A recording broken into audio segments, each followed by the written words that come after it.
మూలిగేనకపై తాటిపండి పడినట్టు తెలంగాణలో ఒకవైపు వర్షాలు, మరోవైపు సీజనల్ వ్యాధులు వేధిస్తున్నాయి. విష జ్వరాలు, డెంగీ, మలేరియా డేంజర్ బెల్స్ను మోగిస్తున్నాయి.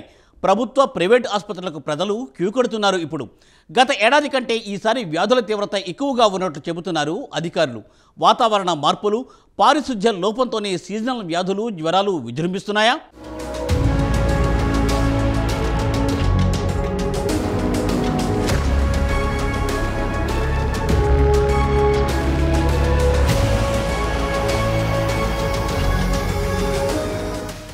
ఒకవైపు సీజనల్ వ్యాధులు, మరోవైపు భారీ వర్షాలు తెలంగాణ ప్రజలకు కంటి మీద కునుకు లేకుండా చేస్తున్నాయి. క్లైమేట్ చేంజ్ తో ఎప్పుడేం జరుగుతుందో తెలియని సిచ్యువేషన్. రాష్ట్రంలో ఇప్పటికే ప్రభుత్వ, ప్రైవేట్ ఆసుపత్రులన్నీ కిటకిటలాడుతున్నాయి. జ్వరం, దగ్గు, మలేరియా వంటి రోగాల బారిన పడి తీవ్ర ఇబ్బందులు పడుతున్నారు ప్రజలు. పల్లె, పట్నం, చిన్న, పెద్ద అనే తేడా లేకుండా అందరూ రోగాల బారిన పడుతున్నారు. మొన్నటి వరకు సీజనల్ వ్యాధులతో ఇబ్బంది పడిన వారు ఇప్పుడు భారీ వర్షాలు తోడు కావడంతో మరింత వణికిపోతున్నారు.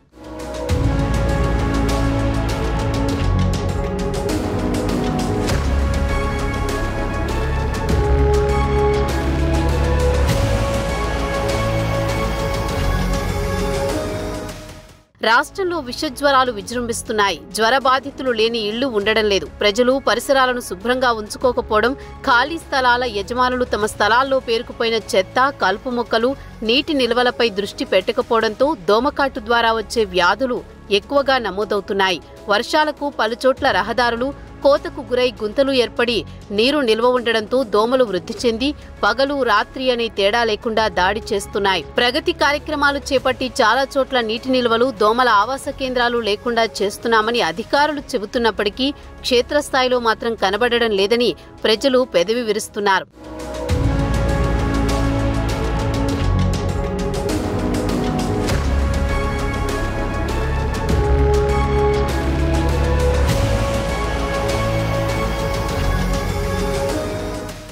పంచాయతీలు, మున్సిపాలిటీలు, కార్పొరేషన్లలో పారిశుధ్య చర్యలు, దోమల నివారణ, ఇంటింటికి చెత్త సేకరణ, నిర్వహణ కార్యక్రమాలు నామమాత్రంగా సాగుతున్నాయి. సిబ్బంది చోద్యం చూడడమే తప్ప పారిశుధ్యం, వ్యాధుల నివారణకు చర్యలు చేపట్టడం లేదంటూ ప్రజల నుంచి ఫిర్యాదులు వెల్లువెత్తుతున్నాయి. ముఖ్యంగా చిన్నపిల్లలు తీవ్ర జ్వరం, దగ్గు, జలుబు, తలనొప్పితో బాధపడుతూ దవాఖానాలకు క్యూ కడుతున్నారు.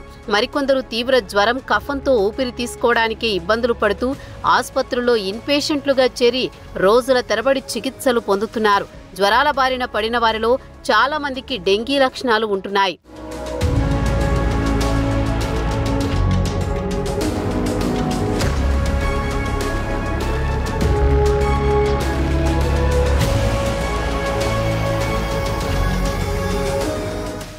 వర్షాకాలం వచ్చిందంటే చాలు సీజనల్ వ్యాధులు విజృంభిస్తుంటాయి. తెలంగాణలో భారీ వర్షాలు కురుస్తున్నాయి. దీంతో జనావాసాలు రోజుల తరబడి నీళ్లలోనే నానుతున్నాయి. వీటికి తోడు మలేరియా, స్వైన్ ఫ్లూ, డెంగీలు కూడా తమ ప్రతాపాన్ని చూపిస్తుండటంతో జనాలకు తిప్పలు తప్పడం లేదు. నిన్న మొన్నటి వరకు వణికించిన డెంగీ, విషజ్వరాల కష్టం చాలదన్నట్లు పీకల్లోతు నీటిలో మునిగిపోయాయి. జనావాసాలు రోజుల తరబడి నీళ్లలోనే నానుతున్నారు. ఆ వరదలు, అవి మోసుకు వచ్చిన బురద ప్రజారోగ్యానికి సవాళ్లు విసురుతున్నాయి. సాధారణంగా ఇలాంటి సందర్భాల్లో వాతావరణం మారడమే కాదు, కలుషితమయ్యే నీరు, ముసురుకొచ్చే దోమల దండుతో దాడి చేసే జబ్బులు చాలా ఎక్కువ. అప్పటికే ఉన్న కొన్ని జబ్బులు తీవ్రం కావచ్చు. ఈ విపత్కర పరిస్థితులు ఎలా ఎదుర్కోవాలి? Prevention is better than cure అంటారు. మరి వ్యాధులు ప్రబలే ఈ సమయంలో మన ఆరోగ్యానికి మనమే రక్షగా ఉండాలి. మన జాగ్రత్తలు మనమే తీసుకోవాలి. లేకుంటే ఆసుపత్రులకు వెళ్లి వేలకు వేలు సమర్పించుకోవాల్సిందే.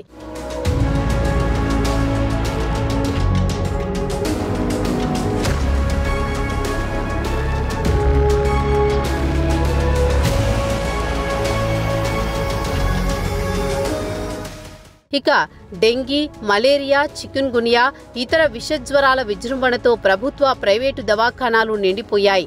ప్రభుత్వ దవాఖానాల్లో ఒకే మంచంపై 2-3 రోగులకు చికిత్స అందిస్తుండగా నగరంలోని కొన్ని కార్పొరేట్ హాస్పిటల్స్లో బెడ్స్ ఖాళీగా లేవు. ప్రతి 10 మందిలో కనీసం 3-4 జ్వరం ఉన్నట్టు చెబుతున్నారని ఆరోగ్య సిబ్బంది చెబుతున్నారు. అంటే ప్రతి ఇంట్లోనూ జ్వర బాధితులు కనిపిస్తున్నారు.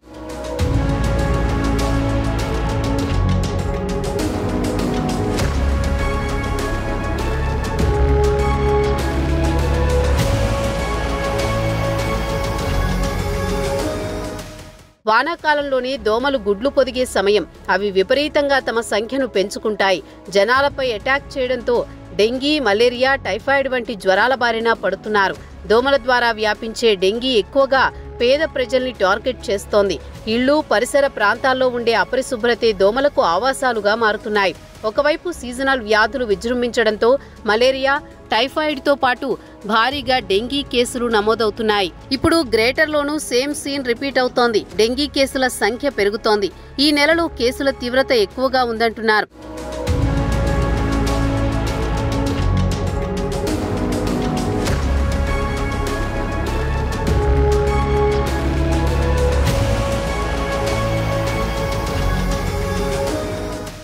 ఒకవైపు సీజనల్ వ్యాధులు, మరోవైపు డెంగీ జడలు విప్పడంతో ప్రజల్లో ఆందోళన నెలకొంది. ఏటా ఆగస్టు, సెప్టెంబర్, అక్టోబర్ నెలల్లోనే భారీగా కేసులు వస్తుంటాయి.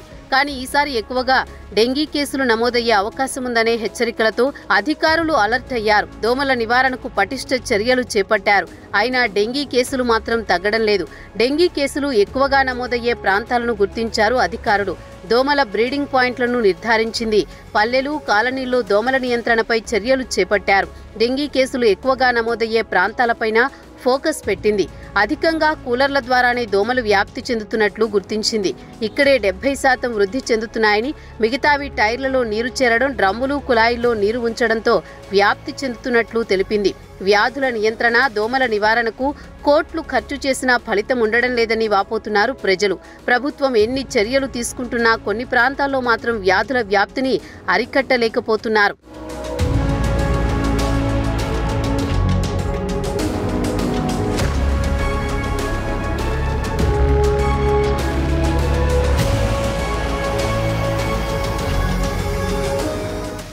ప్రస్తుతం ఏ ఇంట్లో చూసినా వైరల్ జ్వరాలతో ప్రైవేటు, ప్రభుత్వ ఆసుపత్రులు ప్రజలతో కిటకిటలాడుతున్నాయి. నిత్యం ప్రతి ఆసుపత్రిలో వందల సంఖ్యలో చికిత్స కోసం వస్తున్నారు. రాష్ట్ర వ్యాప్తంగా డెంగీ కేసులు పెరుగుతున్నాయి. వైరల్ జ్వరాలైనప్పటికీ లక్షణాలు ఒకేలా ఉండడంతో ప్రజలు కొంతమేరకు ఆందోళన చెందుతున్నారు. ఇక చిన్నపిల్లల్లో వారం రోజుల తరబడి జ్వరం ఉండడంతో, మలేరియా, టైఫాయిడ్, రక్త కణాల తగ్గింపు లక్షణాలు ఎక్కువగా ఉండడంతో పరీక్షలు చేయించుకునేందుకు ఆసుపత్రులకు పరుగులు తీస్తున్నారు. సీజనల్ వ్యాధులతో పాటు డెంగీ జ్వరాలు ప్రబలిస్తున్న నేపథ్యంలో వైద్య ఆరోగ్య శాఖ గ్రామ పంచాయతీల మున్సిపల్ కార్పొరేషన్ పరిధిలో వారానికి 2 రోజులు మంగళవారం, శుక్రవారం డ్రై డే నిర్వహిస్తున్నారు. డెంగీ జ్వరాన బారిన పడకుండా ఎలా ఉండాలి అనే విషయాలపై అధికారులు ప్రజలకు అవగాహన కల్పిస్తున్నారు. ఇంట్లో పరిసరాల్లో నీటి నిల్వలు ఉండకుండా జాగ్రత్తలు తీసుకోవాలని ఇంటింటికి వెళుతూ సూచిస్తున్నారు.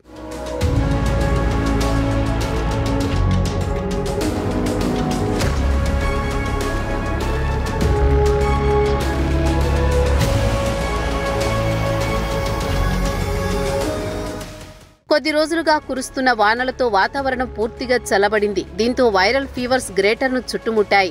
వర్షం కారణంగా దోమలు వృద్ధి చెంది డెంగీ, మలేరియా, చికున్ గునియా వంటి విష జ్వరాలు విజృంభిస్తున్నాయి. మరో పక్కన జలుబు, దగ్గు, జ్వరం వంటి నొప్పుల వంటి లక్షణాలతో వైరల్ ఫీవర్స్ జనాలను వణికిస్తున్నాయి. నగరంలోని దవాఖానాలన్నీ జ్వరపీడితులతో కిక్కిరిసిపోతున్నాయి. బస్తీ దవాఖానాలు సీజనల్ బాధితులతో కిటకిటలాడుతున్నాయి. ఓపీ సేవలు పెరిగిపోతున్నాయని చెబుతున్నారు. డెంగీ, మలేరియా, చికున్ గునియా వంటి విషజ్వరాల బాధితులను పక్కన పెడితే వైరల్ ఫీవర్స్ కేసులు రోజురోజుకు తీవ్రంగా పెరుగుతున్నట్లు వైద్యులు చెబుతున్నారు.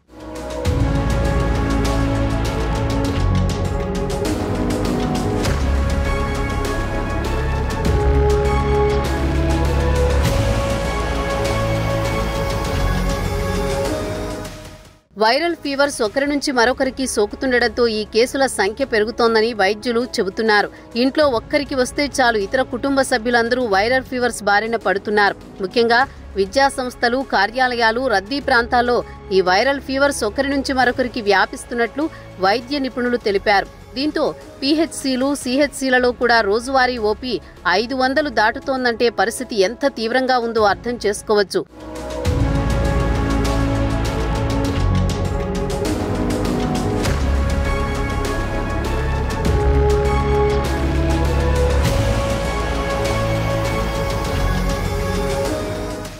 పలు దవాఖానాల్లో వైద్య సిబ్బంది వైరల్ ఫీవర్స్ కు గురవుతున్నట్లు చెబుతున్నారు డాక్టర్స్. వైరల్ ఫీవర్స్ గురించి పెద్దగా ఆందోళన చెందాల్సిన అవసరం లేదని, సిమ్టమాటిక్ ట్రీట్మెంట్ తీసుకుంటే సరిపోతుందంటున్నారు వైద్యులు. 3 నుంచి 5 రోజుల్లో వైరల్ ఫీవర్స్ తగ్గిపోతాయని, అప్పటికీ తగ్గకపోతే తదుపరి వైద్య పరీక్షలు చేయించుకుని అవసరమైన చికిత్స తీసుకోవాలని సూచిస్తున్నారు. డెంగీ, మలేరియా వంటి విషజ్వరాల పట్ల ప్రజలు నిర్లక్ష్యం చేయకూడదని, సకాలంలో చికిత్స తీసుకుంటే మంచిదని సూచిస్తున్నారు.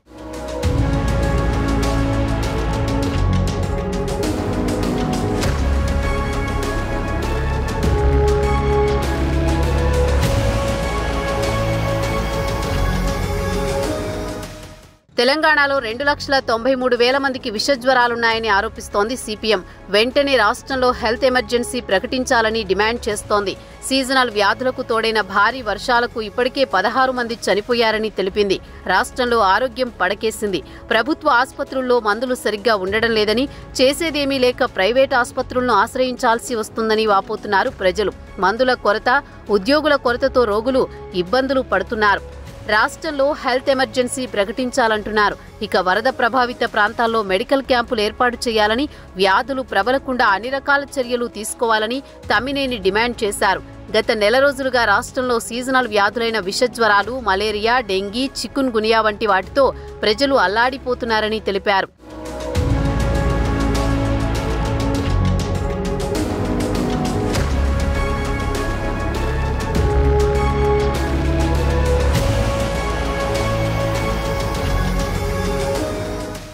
రాష్ట్రంలో ప్రతి ఇంటిలో ఒకరు ఏదో ఒక వ్యాధితో బాధపడుతున్నారని, లెక్కకు రాని వాటిని కలిపితే ఈ సంఖ్య రెట్టింపు ఉందంటున్నారు. డెంగీ వ్యాధికి గురైన వారు వేల సంఖ్యలోనే ఉన్నారని, దీనికి తోడు ఈ వర్షాల వల్ల అంటువ్యాధులు ఇంకా విజృంభించే అవకాశం ఉన్నదని సిపిఎం రాష్ట్ర కార్యదర్శి తమ్మినేని వీరభద్రం ఆవేదన వ్యక్తం చేశారు. ప్రభుత్వ ఆసుపత్రుల్లో మందులు, ఇతర వైద్య సౌకర్యాలు తగినంత లేవని ఆరోపించారు. దీన్ని అదునుగా చేసుకుని ప్రైవేట్ హాస్పిటల్స్ లో రోగులను దోచుకుని అప్పులపాలు చేస్తున్నాయన్నారు. అందువల్ల రాష్ట్రంలో హెల్త్ ఎమర్జెన్సీని ప్రకటించి వరద ప్రభావిత ప్రాంతాల్లో మెడికల్ క్యాంపులు ఏర్పాటు చేయాలని, వ్యాధులు ప్రబలకుండా అన్ని రకాల చర్యలు తీసుకోవాలని సూచించారు. ఈ విషయంపై సీఎం రేవంత్ రెడ్డి ప్రత్యేక దృష్టి సారించాలన్నారు.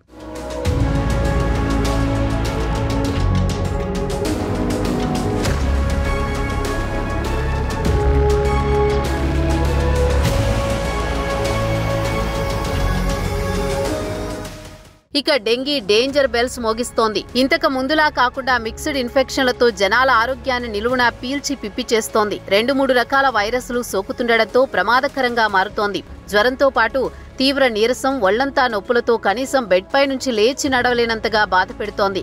ప్రభుత్వ ఆసుపత్రులకు వెళితే తగిన వైద్యం అందక, ప్రైవేట్ ఆసుపత్రులకు వెళ్లి నిలువు దోపిడీ సమర్పించుకోలేక శారీరకంగానే కాదు మానసికంగానూ జనం అల్లాడిపోయే పరిస్థితి కనిపిస్తోంది. విషజ్వరాలతో పరిస్థితి దారుణంగా మారుతున్నా, ప్రైవేటు ఆసుపత్రుల దోపిడీ కళ్ల ముందే కనిపిస్తున్నా ప్రభుత్వం నుంచి తగిన స్పందన లేదనే ఆగ్రహం వ్యక్తమవుతోంది.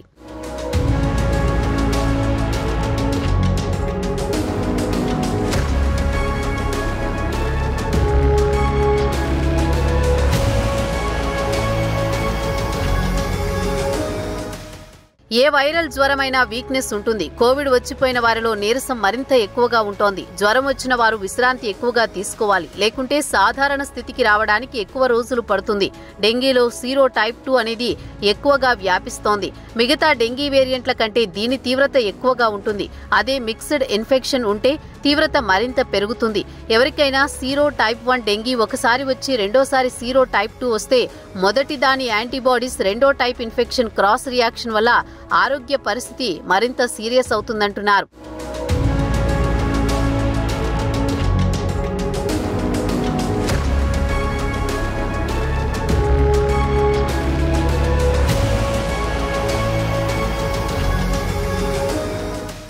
ఇక డెంగీలో ప్లేట్లెట్లు పడిపోవడం అంటే ప్లాస్మా లీకేజీ చాలా ప్రమాదకరం. రక్తంలోని నీరు రక్తనాళాల నుంచి లీక్ అవడమే ప్లాస్మా లీకేజీ. దీనివల్ల పల్స్, బీపీ పడిపోవడం, తర్వాత తీవ్ర కడుపు నొప్పి, వాంతులు రావడం, చెమటలు పట్టడం, అపస్మారక స్థితిలోకి వెళ్లే అవకాశము ఉంటాయి. 100 మందికి డెంగీ వస్తే అందులో 5గురికి మాత్రమే ప్లాస్మా లీకేజీ వరకు వెళ్లే ప్రమాదం ఉంటుంది. డెంగీలో ప్లేట్లెట్లు పడిపోవడం సాధారణ లక్షణమే. చాలా మందిలో వాటంతట అవే పెరుగుతాయి. ఒకవేళ రక్తస్రావం జరుగుతున్నా 20,000 కన్నా తక్కువగా ప్లేట్లెట్ల సంఖ్య తగ్గిపోయినా ప్లేట్లెట్లు ఎక్కించాల్సి వస్తుంది. ప్లేట్లెట్ టెస్టులను పెథాలజిస్ట్ చూసి నిర్ధారించాలి. మిషన్లో లెక్కిస్తే ఉన్నదానికంటే తక్కువగా చూపించే ఛాన్స్ ఉంటుంది.